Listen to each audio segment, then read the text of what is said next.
Bien, hermanos, vamos a ir a la palabra del Señor. La semana anterior compartimos la primera parte de esta predicación.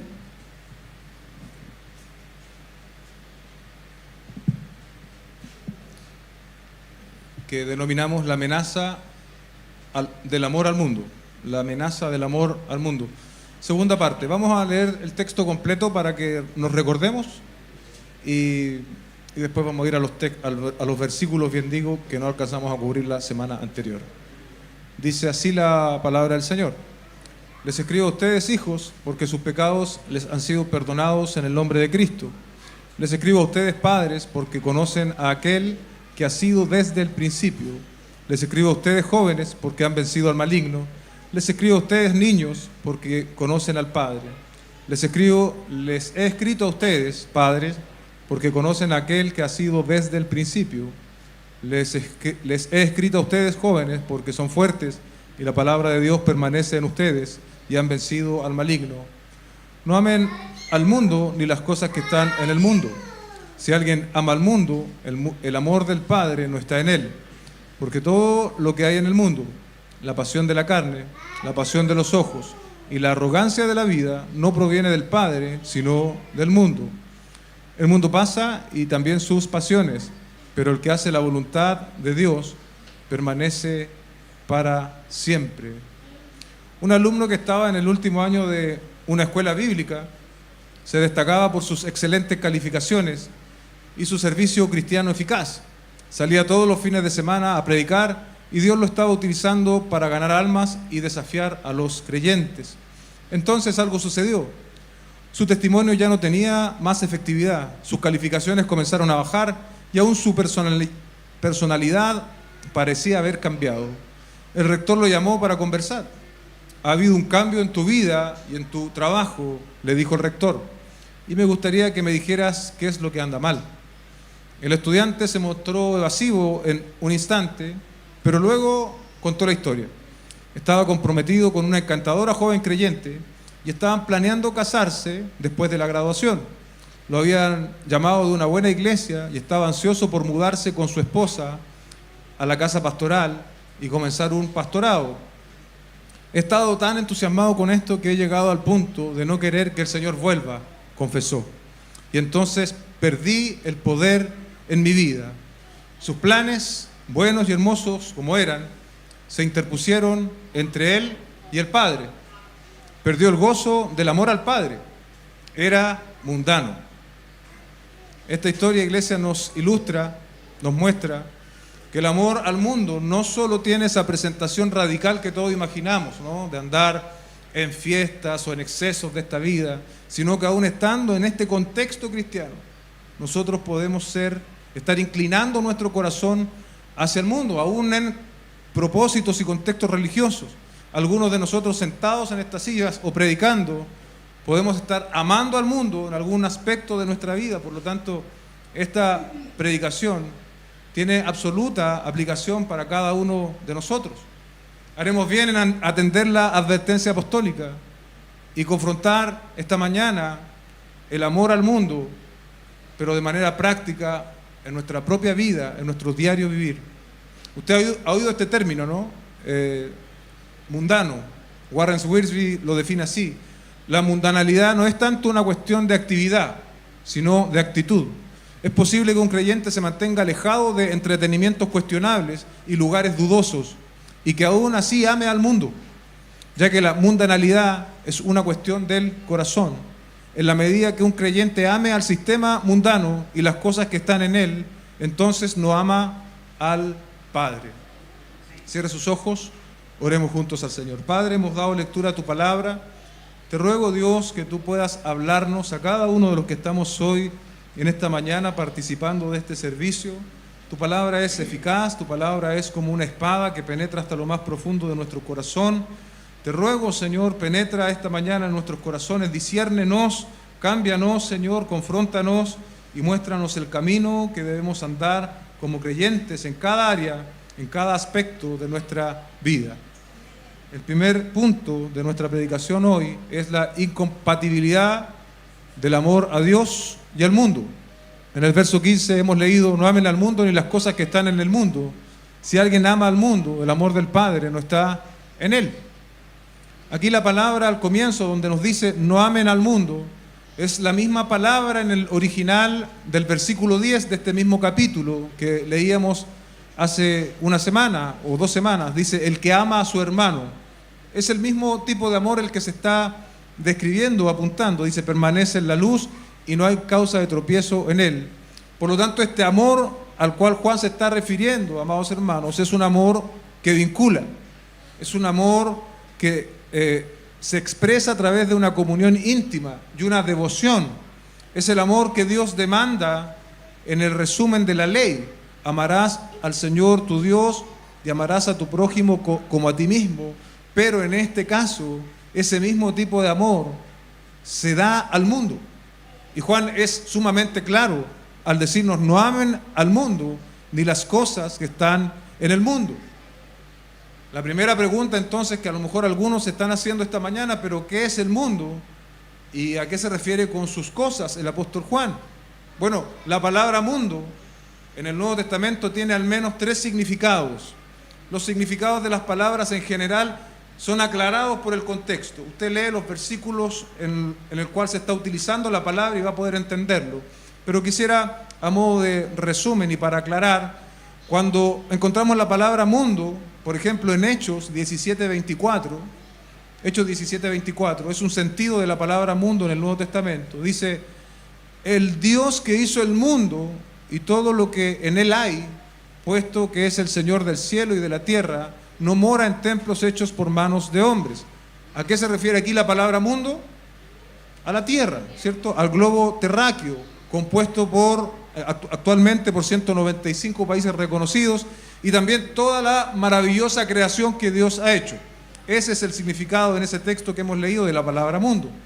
En otro contexto, la palabra mundo se utiliza para distinguir la humanidad, ¿sí? Y recuerden, hace un par de semanas atrás leíamos nosotros Primera de Juan, capítulo 2, verso 2, para hablar precisamente de esta definición. Dice el texto, Él mismo es la propiciación por nuestros pecados, y no solo por los nuestros, sino también por los del mundo entero. ¿Ok? Decíamos en esa oportunidad que mundo allí se refería a personas judías, gentiles, ricos, pobres, esclavos. Y finalmente, el tercer significado, que es el que tiene relación con nuestra enseñanza de esta mañana, al hablar de la palabra mundo, donde dice, no amen al mundo ni las cosas que están en el mundo, aquí, iglesia, se refiere al mundo en términos de el sistema espiritual invisible que se opone a Dios y a Cristo. ¿Ok? Aquí la palabra que Juan está utilizando para hablar de mundo tiene esa connotación, tiene ese significado. Podríamos resumirlo, es el sistema que está en oposición a Dios. No es primera vez que nos encontramos con un pasaje como este. Santiago, capítulo 4, verso 4, también describe lo mismo, en palabras tal vez un poco más duras. Él dice, oh almas adúlteras, ¿no saben ustedes que la amistad del mundo es enemistad hacia Dios?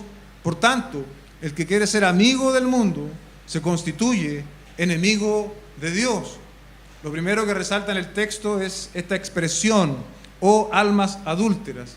Es una calificación que Santiago utiliza a la luz del Antiguo Testamento. Recordarán ustedes que en el Antiguo Testamento encontramos constantes ocasiones en las cuales el pueblo de Israel se desvió en pos de dioses ajenos.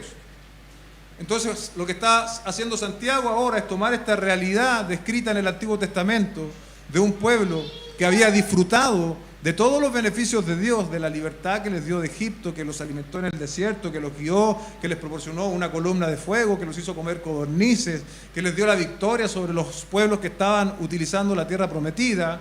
Pero sin embargo, y a pesar de todo ese beneficio recibido, fueron en pos de dioses ajenos.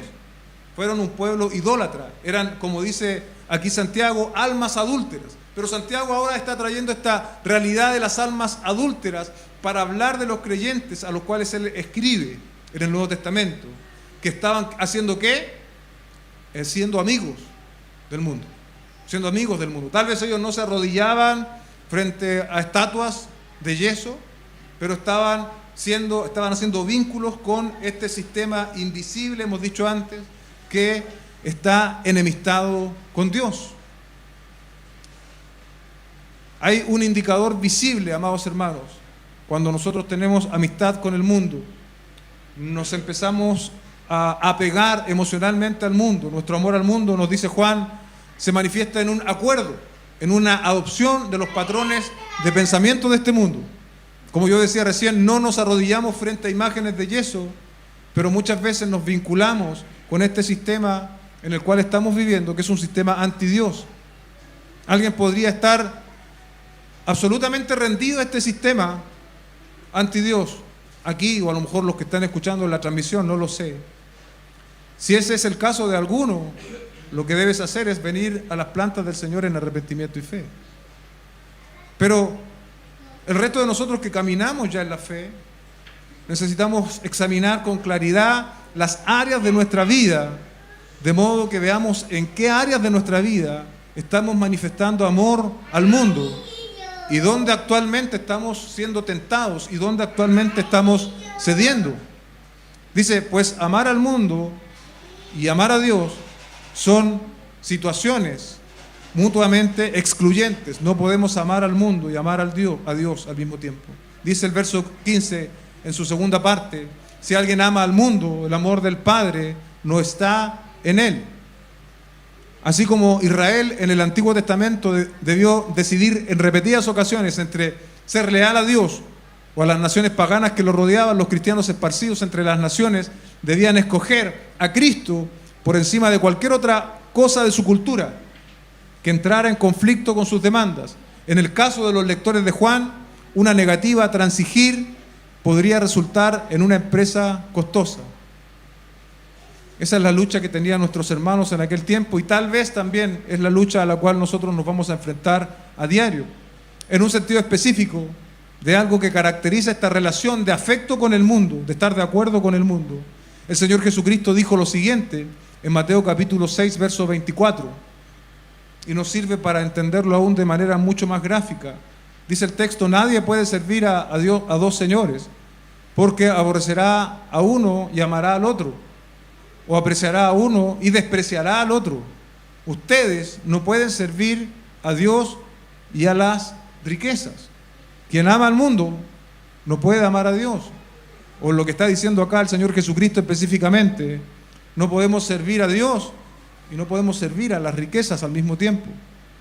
Aunque muchas veces afirmemos lo contrario, no es extraño encontrarse con personas que dicen creer en Dios, lo tienen en sus bocas, dicen yo creo en Dios, pero en sus vidas eso no se ve reflejado. Tú no ves una manifestación de que realmente Dios, que tengan una relación de comunión con Dios. Juan ahora nos describe ciertas cosas del mundo, eso es el mundo, pero él también habla de las cosas del mundo, de este sistema invisible, ¿no?, que se manifiesta a cada segundo en la vida del hombre, sistema que pretende oponerse a Dios, incluso influenciando, yo digo, a los creyentes los tiene bajo su sistema, pero a nosotros los creyentes, Satanás quiere influenciarnos, ¿no?, influenciarnos con su sistema. Por eso ahora Juan, recordemos, iglesia, él nos está dirigiendo a personas que no creen, lo veíamos la semana pasada, se dirigía a padres, a jóvenes, a niños, todos ellos creyentes. Por lo tanto, esta advertencia tiene absoluta relación y absoluta aplicación para nosotros esta mañana. El amor al mundo y el amor a Dios son entonces incompatibles. Un ejemplo que tal vez nosotros podemos reconocer es el ejemplo del aceite y el agua, ¿no? El aceite y el agua no hay modo en la cual usted las pueda mezclar. Y hay una razón científica tras eso, ¿no? Dice que una molécula de agua se comporta como si fuera un imán, ¿sí? Es decir, tiene la capacidad de atraer otras moléculas. Mientras que el aceite se comporta de manera completamente opuesta, es inerte, no tiene esta capacidad de atraer. Entonces, estos compuestos no se pueden mezclar de ninguna forma. Así debiésemos ser nosotros con el mundo. Debiésemos ser como el agua y el aceite, no debiésemos mezclarnos con el mundo. Sin embargo, muchas veces vemos, y Dios mediante, a través de esta enseñanza, podamos ver también en qué áreas de nuestra vida el mundo se está infiltrando De manera que esto que al comienzo puede ser una pequeña grieta, no se transforme en la razón de nuestra caída final. En la medida que nuestro amor por Dios se fortalece, en nuestras vidas buscaremos intencionalmente sujetarnos a Él cada vez más. Y entonces las pasiones de este mundo irán perdiendo cada vez más influencia en nosotros. El punto número 2 de esta predicación son las cosas del mundo. Vimos lo que era el mundo, ahora vemos lo que son las cosas del mundo, que Juan lo resume de la siguiente manera, verso 16, porque todo lo que hay en el mundo, la pasión de la carne, la pasión de los ojos y la arrogancia de la vida, no proviene del Padre, sino del mundo. Podríamos decir que aquí hay 3 distintivos pecaminosos, ¿no? Habla de pasión de los ojos, pasión de la carne y arrogancia de la vida. Y cuando nosotros nos remontamos al Génesis, capítulo 3, verso 6, podemos llegar a ver estos 3 elementos presentes muy temprano en el relato bíblico, y precisamente cuando el hombre fue tentado, cuando Satanás tentó en esa forma de serpiente al hombre y a la mujer. Observe el pasaje junto conmigo e identifiquemos estos 3 elementos, estos 3 distintivos. Dice, cuando la mujer vio, escuche bien, vio que el árbol era bueno para comer, ahí tiene los deseos de la carne, y que era agradable a los ojos. ¿Alguien que está presente? Los deseos de los ojos. Dice, y que aquel árbol era deseable para alcanzar sabiduría. Ahí usted tiene la vanagloria de la vida. Tomó su fruto y comió. También dio a su marido que estaba con ella y él comió. Vemos entonces tempranamente la presencia de estas pasiones que surgen en el relato bíblico. Y nosotros, si avanzamos en la Escritura, nos vamos a dar cuenta que una y otra vez los hombres, los personajes bíblicos que pecaron, que cayeron, de manera directa o indirecta, sus caídas tienen que ver con alguno de estos 3 elementos. Y nuestro desafío como creyentes de este siglo, y de no amoldearnos a las cosas de este mundo, a las pasiones de este mundo, también tiene relación con eso. Por lo tanto, haremos bien en observar esto que Juan nos está diciendo, estos 3 elementos que Juan nos está describiendo esta mañana.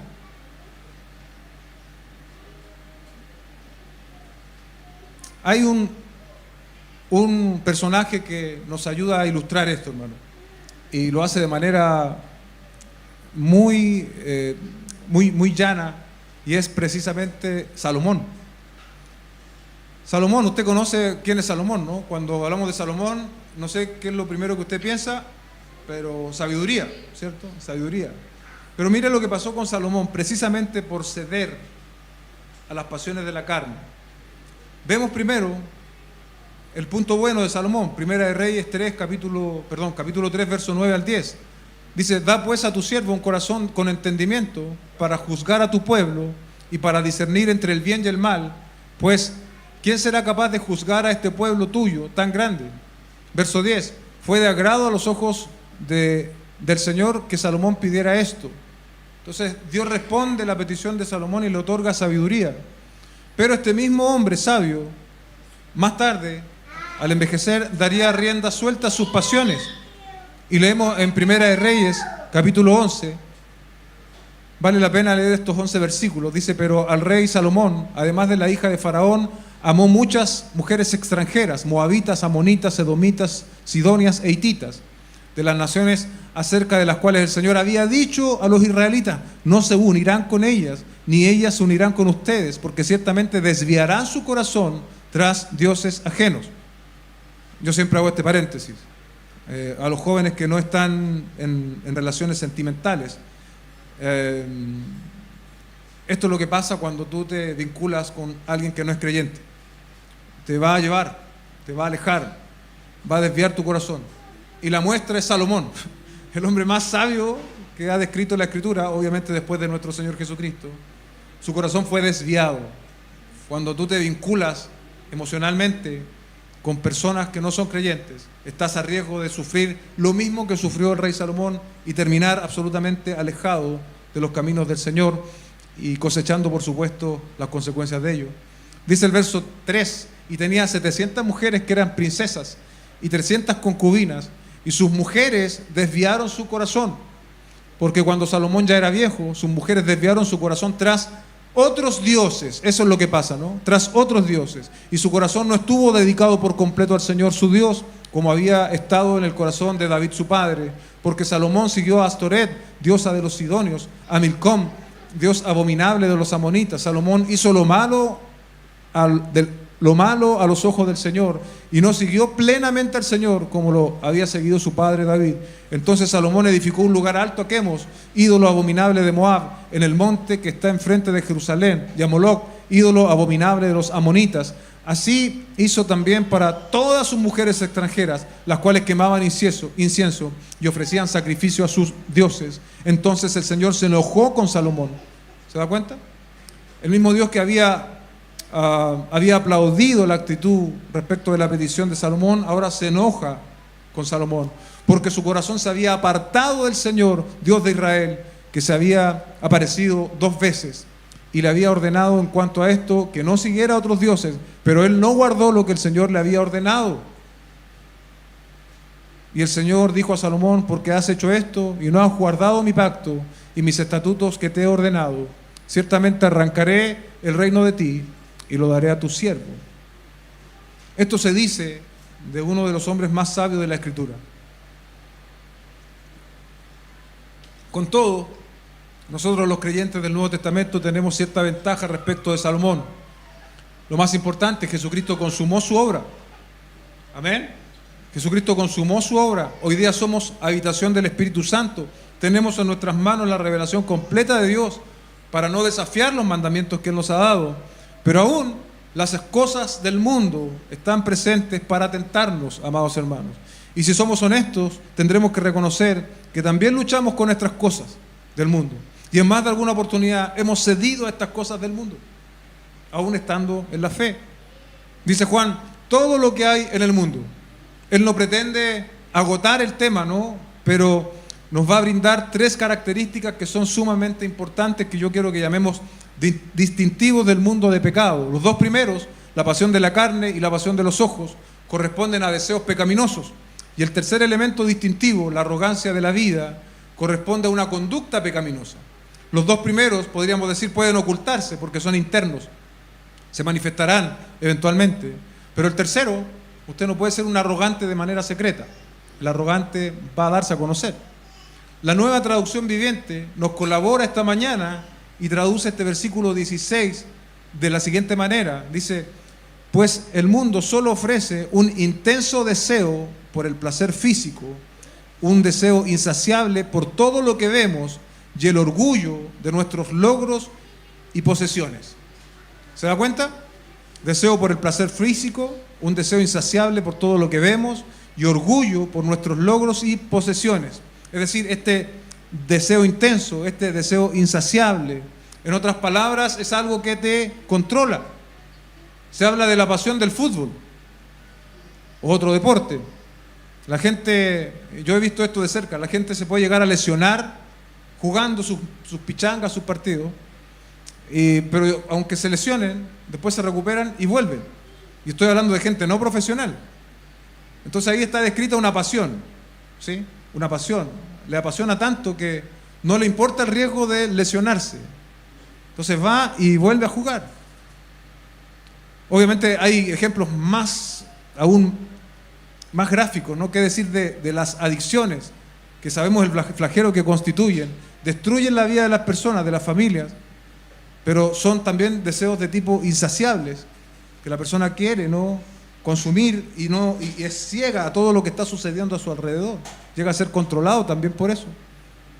Pero otra vez tenemos que recordar aquí, iglesia, que estas palabras están dirigidas a creyentes. Fueron perdonados por el nombre de Cristo, conocían a Dios, eran fuertes, permanecían en la palabra, habían vencido al maligno. Con todo ese antecedente, aún eran susceptibles a estas pasiones del mundo, a estos deseos insaciables. Y sabe, iglesia, nosotros aquí presentes también somos susceptibles. Las pasiones de este mundo son encendidas por Satanás mismo para influenciarnos. Satanás no quiere herirnos. Para Satanás esto no es un juego. Satanás quiere liquidarnos y utilizará todo su arsenal de tentaciones pecaminosas para intentar seducirnos, iglesia. La pregunta que tenemos que hacernos esta mañana es: o crecemos en el dominio propio, fruto del Espíritu, o las pasiones de este mundo irán ganando terreno de manera silijosamente, de manera inaparente, para vernos finalmente presos en las trampas de Satanás. ¿Qué vamos a hacer? ¿Vamos a crecer en el dominio propio o vamos a ceder a las trampas de Satanás con las cosas de este mundo, con los deseos pecaminosos de este mundo? Veamos uno por uno estos distintivos pecaminosos. La pasión de la carne es el impulso del comportamiento humano que surge de las necesidades naturales, incluso las dadas por Dios. Naturales, es decir, eso que yo tengo que hacer para vivir. Tengo que alimentarme, tengo que beber agua, son cosas naturales que tenemos que hacer. Entonces, a eso se está refiriendo Juan. Dice Karen Hobbes, una comentarista, dice: el deseo de la carne puede ser natural, pero nuestra naturaleza caída conduce a la gente a satisfacerlas de formas que no son de Dios. ¿Se da cuenta?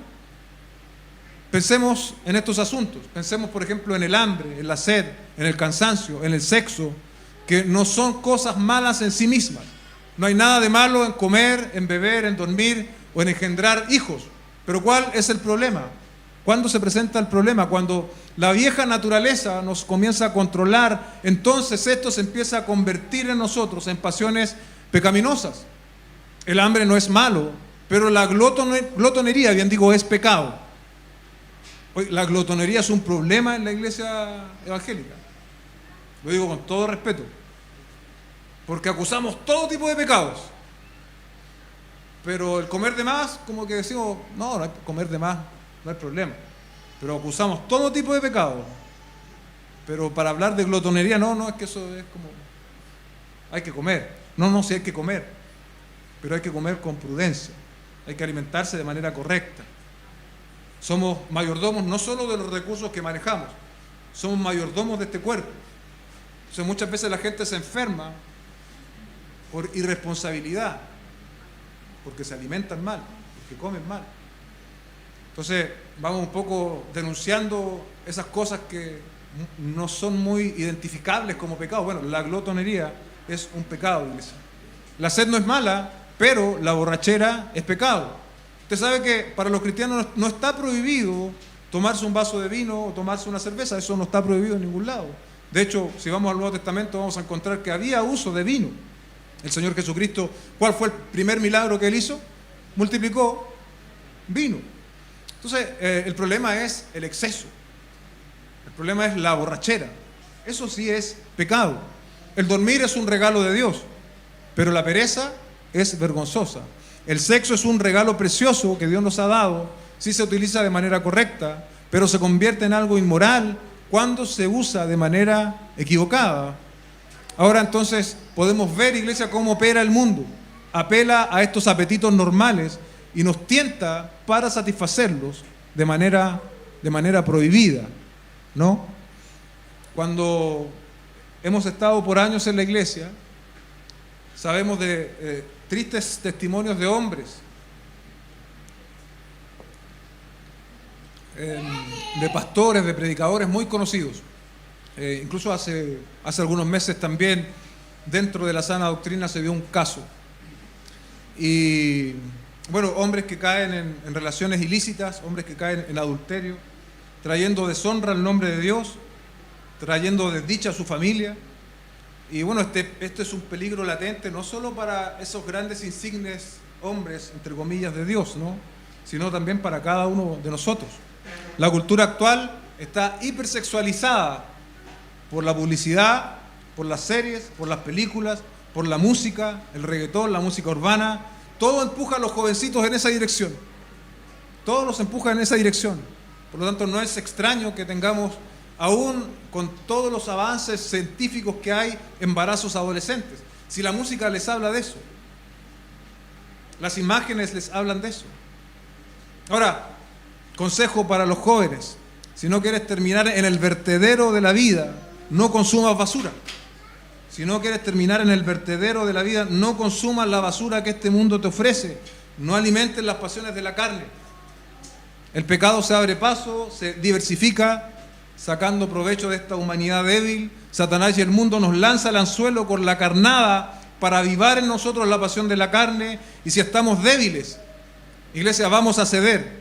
Si estamos, como se dice por ahí, en un bajón espiritual, vamos a ceder. Si estamos decepcionados tal vez con la iglesia, con el pastor, con un hermano, con tu esposo, con una pareja, no lo sé, y entonces entramos en lo que yo llamo un aislamiento voluntario.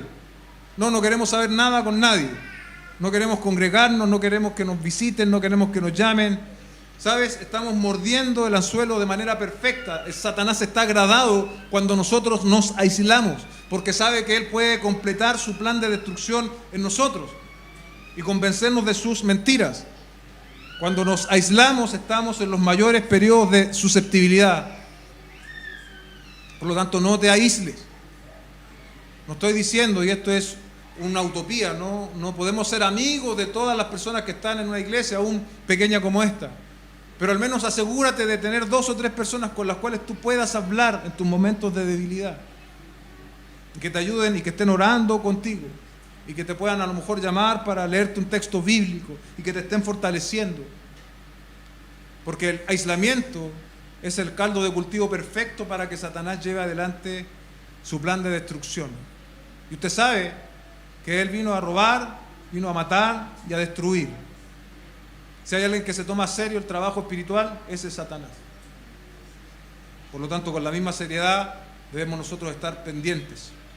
Al otro extremo, ¿no?, de la pereza, también encontramos hoy algo muy prevalente, que es el tema del deporte. Con lo bueno que es el deporte, hacer deporte, para muchos esto se transforma en un deseo intenso, ¿no? Hombres y mujeres pasan horas y horas en los gimnasios, invierten en suplementos, en entrenadores, para conseguir lo que este mundo dice que viene a ser un cuerpo perfecto.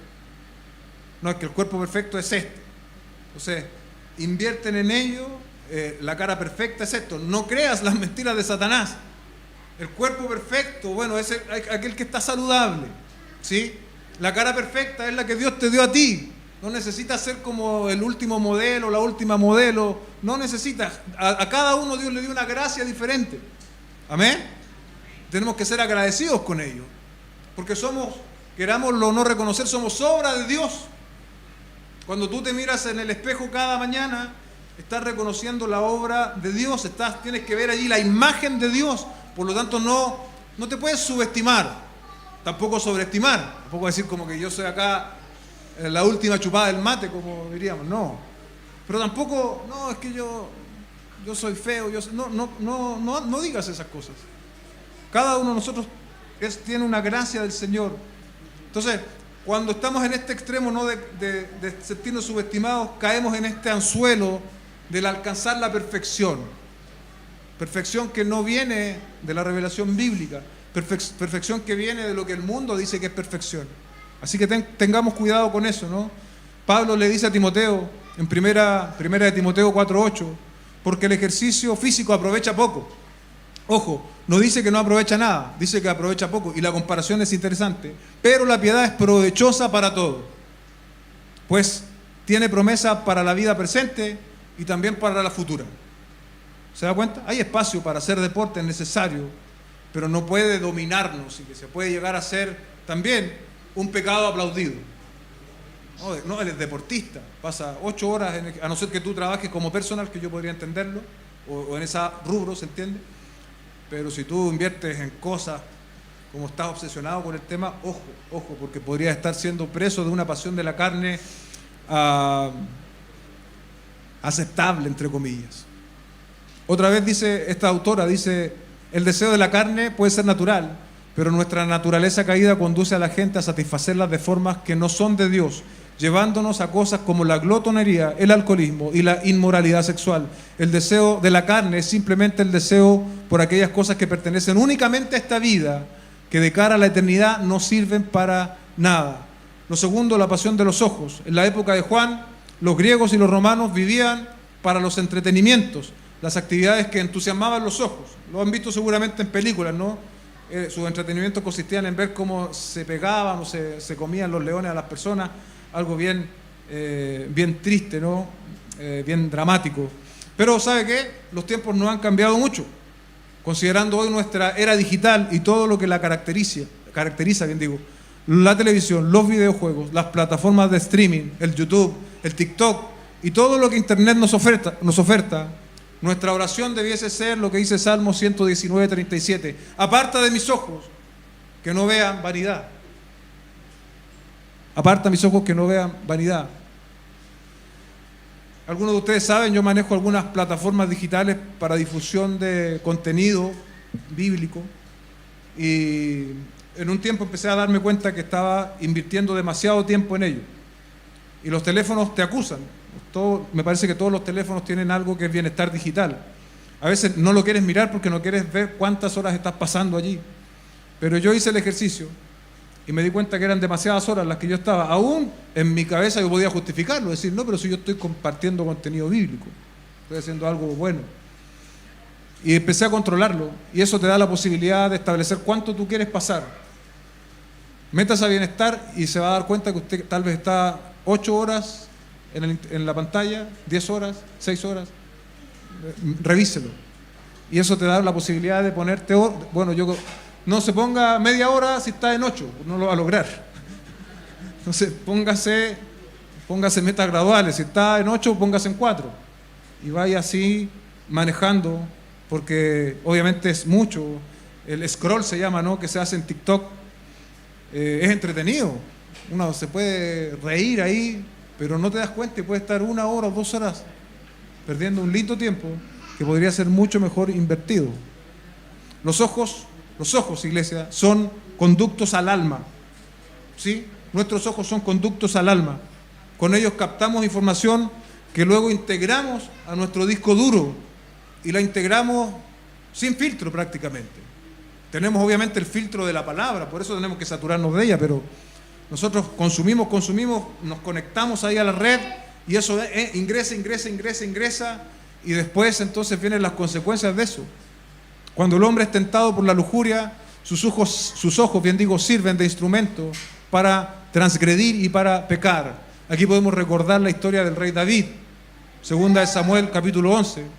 El rey David, en la época que los reyes tenían que salir a la batalla, primero decidió quedarse y desde su balcón vio a una mujer. ¿Sí?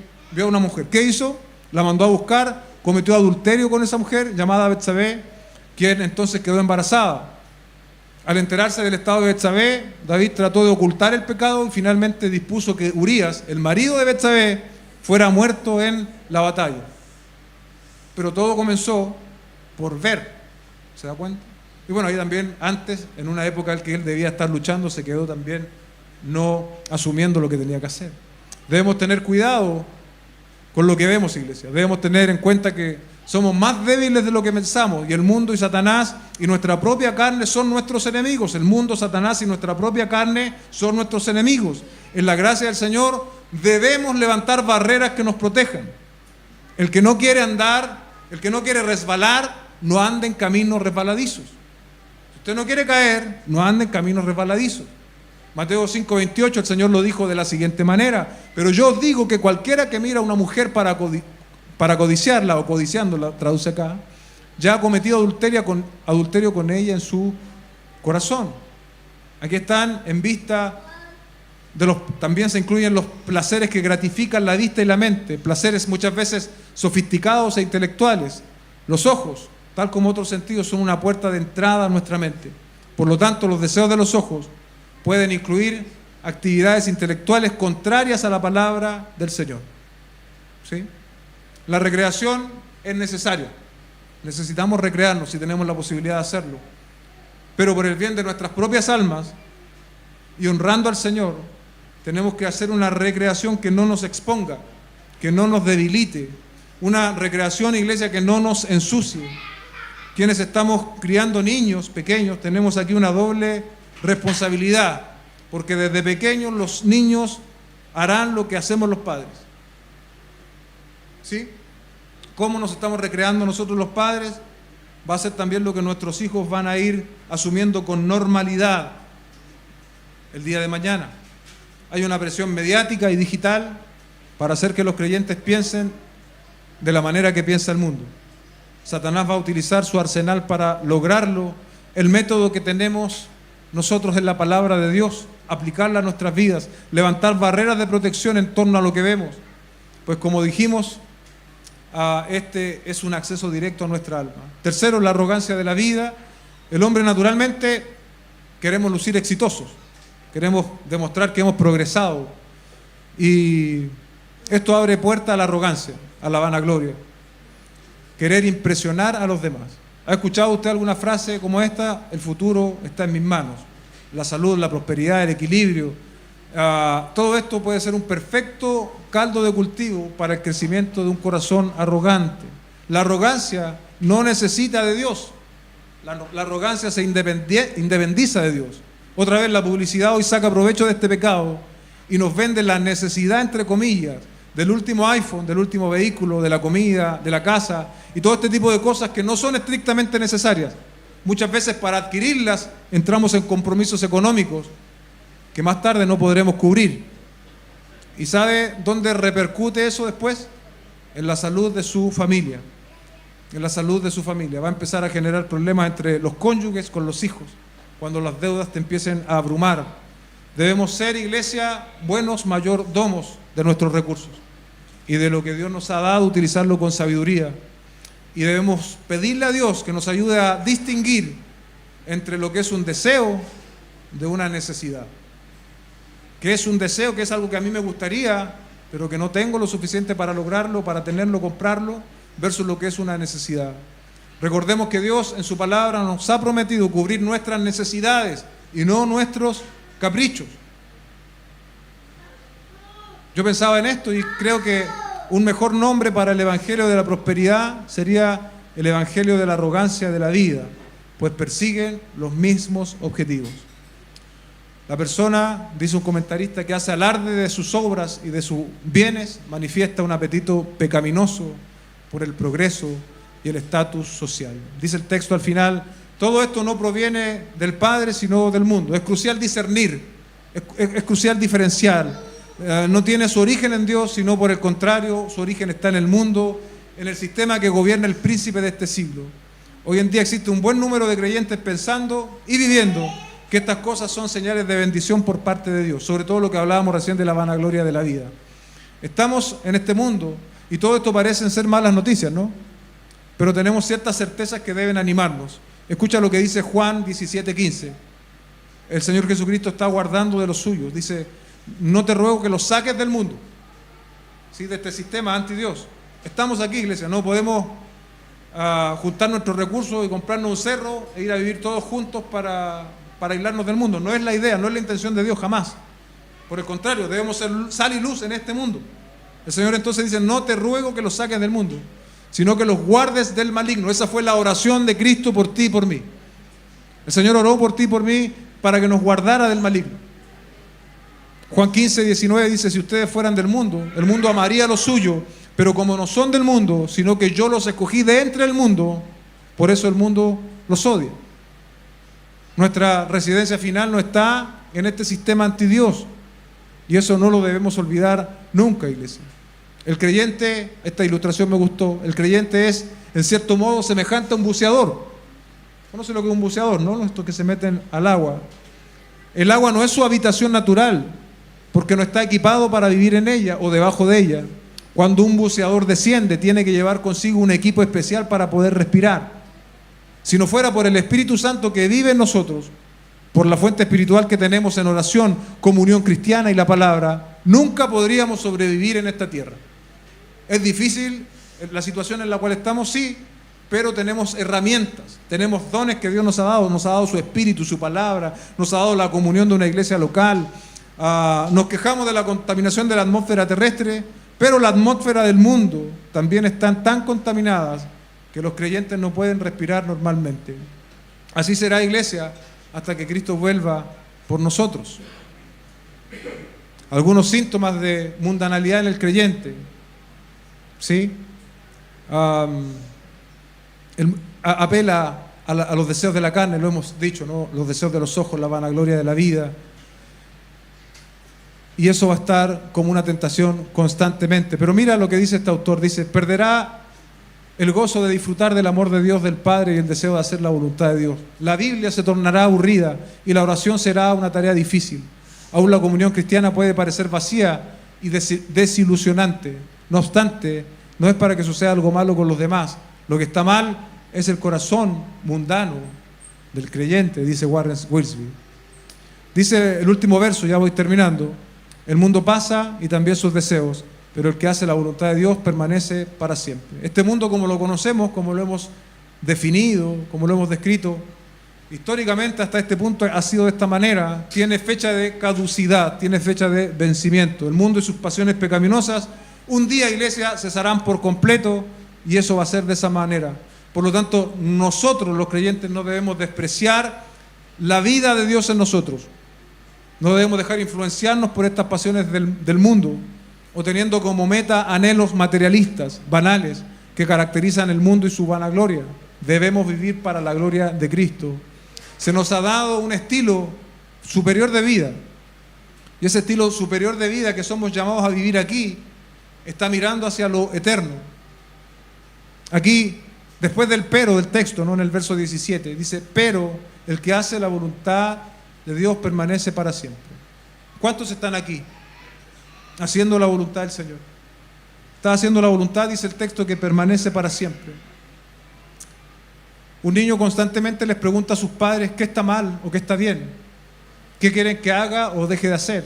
Pero a medida que vive con sus padres y experimenta la crianza y la disciplina, entonces descubre gradualmente cuál es la voluntad de ellos para él. De hecho, un niño disciplinado puede leer la mente de su padre simplemente mirando la cara y los ojos del padre. Un creyente inmaduro está siempre preguntándole a sus amigos qué piensan de ellos, qué es la voluntad de Dios para él. Un creyente maduro está firme y completo en la voluntad de Dios. Él sabe lo que el Señor quiere que haga. Juan hace resonar aquí las palabras del Señor Jesucristo cuando dijo: no todo aquel que dice Señor, Señor entrará en el reino de los cielos, sino aquel que hace la voluntad de mi Padre que está en los cielos. Lo primero respecto de la voluntad de Dios aquí, hermanos, es que si no estamos en una relación por medio de Cristo con Dios, tienes que venir en arrepentimiento y fe delante del Señor. Cristo es el único que puede salvar tu vida del pecado. Y si ya estás en una relación con Dios, tienes entonces un propósito diario para ti. La voluntad de Dios no es algo que consultamos de manera ocasional, como en el caso de una enciclopedia. Bueno, ahora más bien Google, ¿no? Tenemos una duda, vamos a Google. Es algo que controla completamente nuestra vida. Lo importante para un creyente consagrado no es simplemente si algo es correcto o incorrecto, o si es bueno o malo. El asunto clave ¿es esta la voluntad de Dios para mí? Y es la pregunta que tenemos que hacernos. ¿Es esta la voluntad de Dios para mí? La pregunta que algunos a lo mejor se están haciendo esta mañana, esta tarde ya: ¿y cómo descubro la voluntad del Señor?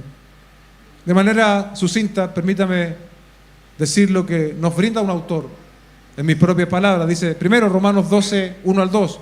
Por tanto, hermanos, les ruego por la misericordia de Dios que presenten sus cuerpos como sacrificio vivo y santo, aceptable, que es el culto racional de ustedes. No se adapten a este mundo, sino transfórmense mediante la renovación de su mente para que verifiquen cuál es la voluntad de Dios, lo que es bueno, agradable y perfecto. Es decir, una disposición constante que involucra todo nuestro ser, una transformación por medio de la renovación de nuestra mente cada día. Cuando este mundo nos bombardea de cosas en contra de Dios, nosotros tenemos que renovarnos en la palabra del Señor. Escuche esto: la voluntad de Dios no es como un restaurante espiritual, donde un creyente toma lo que quiere y rechaza el resto. No, la voluntad de Dios se debe aceptar en su totalidad. ¿Escuchó bien? Esto involucra una entrega personal de toda la vida a Dios. Lo segundo, obviamente, si queremos conocer la palabra del Señor, si queremos conocer la voluntad del Señor, debemos conocer la palabra del Señor. Salmo 119, 105, lámpara es a mis pies tu palabra y lumbrera a mi camino. Debemos relacionarnos con la voluntad de Dios revelada en su palabra. Esto es obvio. Esto, como decía un profesor, esto cae de cajón. Tenemos que relacionarnos con la palabra del Señor, con lo que Él ha descrito, con lo que Él nos ha dado como su voluntad. Debemos ser el pueblo del libro, de este libro. Debemos sacar provecho y participar también en lo que la iglesia provee para que tú puedas crecer espiritualmente. Y aquí, bueno, siempre hacemos la mención de participar de todas las actividades de la iglesia y no escoger a discreción, porque todas las actividades que hacemos en esta iglesia buscan el mismo propósito, y es que nos fortalezcamos en la fe. Un creyente mundano no tiene apetito por la Biblia, cuando la lee saca de ella muy poco o nada, pero un creyente espiritual que pasa tiempo diariamente leyendo la Biblia y meditando en ella, descubre allí la voluntad de Dios y la aplica a su vida. También podemos conocer la voluntad de Dios a través de las circunstancias. Dios se mueve a través de circunstancias de manera maravillosa, abriendo y cerrando puertas, ¿no? Tú quieres hacer algo y se te cierra la puerta. Bueno, se cerró la puerta. Dios la está cerrando, no pretendas tú abrirla. Esta clase de guía respecto de las circunstancias debe ser siempre contrastada con la palabra del Señor. Amén. Y no probar por medio de las circunstancias las enseñanzas de la Biblia. No hacerlo al revés. Finalmente, Dios nos guía a su voluntad por medio de la oración y la obra del Espíritu Santo en nuestro corazón. El Espíritu nos confirma cuando oramos respecto de una decisión y tenemos, podríamos decir, esa confirmación interna. Obviamente, otra vez, esa confirmación interna debe estar de acuerdo con lo que Dios ha revelado. Por ejemplo, una jovencita podría orar y decir, me gusta, ¿cuál es un nombre actual? Brian ya no es, ¿cierto? Me gusta este jovencito, me gusta Jacob, me puse bíblico. No, porque ese es muy bíblico, ¿no? Brian mejor, Brian. Me gusta Brian, Señor, y yo quisiera en el futuro casarme con él. Está orando, y este jovencito no conoce al Señor, está orando por algo que es contrario a la voluntad del Señor. Hablo jovencito entre comillas, porque las relaciones sentimentales debiesen darse entre personas que ya están ahí a punto de casarse. ¿Sí? 25 años promedio ya, las relaciones sentimentales debiesen buscar ese propósito. Pues si no, tú estás perdiendo el tiempo y emociones. Si tú empiezas en relaciones sentimentales temprano, a los 15, 18, no tienes ni siquiera una carrera universitaria terminada, estás perdiendo tiempo y emociones. Eso entre paréntesis. Un creyente inmaduro está siempre preguntando, eso ya lo leí, perdón. Iglesia, tenemos que sacar tiempo, ¿no? E invertir bien nuestro tiempo. Y todo aquello que nos invita hacia las pasiones de la carne, la pasión de los ojos, la vanagloria de la vida, tenemos que contrastarlo con el conocimiento de Dios. Una pregunta final. ¿Viviré solo para el presente o viviré para hacer la voluntad de Dios y permanecer para siempre? Los creyentes espirituales se mantienen apenas ligados a este mundo porque viven para algo mucho mejor. Son extranjeros y peregrinos en esta tierra porque no tenemos aquí ciudad permanente, sino que buscamos la porvenir.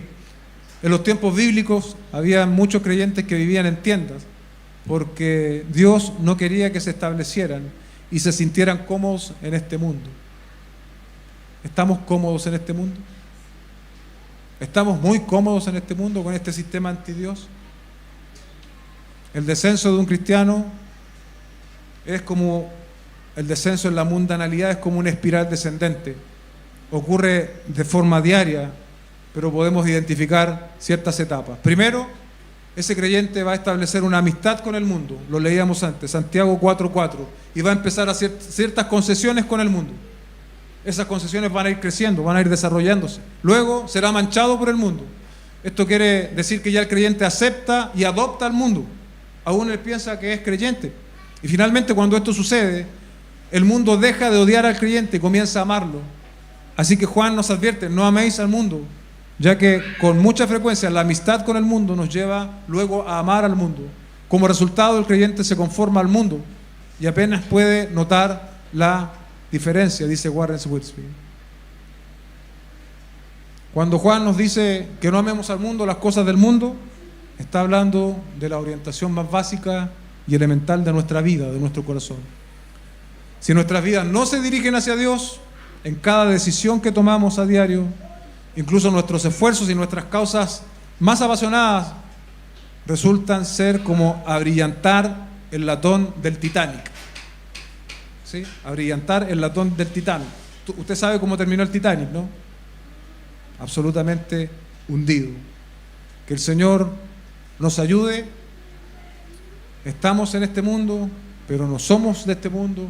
Somos llamados a hacer luz en medio de las tinieblas. Y somos llamados también de manera general a identificar todo aquello que hoy día está infiltrándose, que nos está afectando y que es parte de este sistema. Necesitamos un fuerte compromiso día tras día y año tras año con la palabra del Señor y con lo que ella nos manda hacer, iglesia. No estamos solos, tenemos su palabra, tenemos su espíritu. Tenemos la posibilidad de no solo asistir a una iglesia, sino ser parte de ella. Tú eres parte de ella cuando te involucras con otros creyentes en edificación en ambos sentidos. Tú edificas y otros te edifican a ti. Tenemos todo lo necesario, todo lo que Dios sabiamente pensó que necesitábamos para vivir en este mundo anti Dios, Dios nos lo ha dado. Tomemos pues las herramientas y tomemos el desafío que Dios nos ha hecho. Amén. Cierre sus ojos, oremos al Señor. Padre, te damos gracias esta mañana. Un mensaje, Señor, tal vez algo extendido, pero necesitábamos llegar al fin de él. Te pido que pueda ser de utilidad y de alimento para nuestros corazones. Es algo muy frecuente lo que estamos hablando esta mañana. De hecho, es el desafío diario que cada uno de nosotros experimenta. Estamos en este mundo, estamos siendo desafiados de manera constante por todo lo que nos rodea prácticamente, y necesitamos entonces estar pendientes, estar vigilantes, estar prestos para no ser víctimas, Señor, del propósito de Satanás y del mundo. Te damos muchas gracias. En Cristo somos fortalecidos por su Espíritu, por su palabra, y sabemos que tenemos, Señor, la garantía de que llegaremos hasta el final. Pues el que hace tu palabra, el que vive según tu voluntad, permanece para siempre. En el nombre de Jesús oramos. Amén y amén.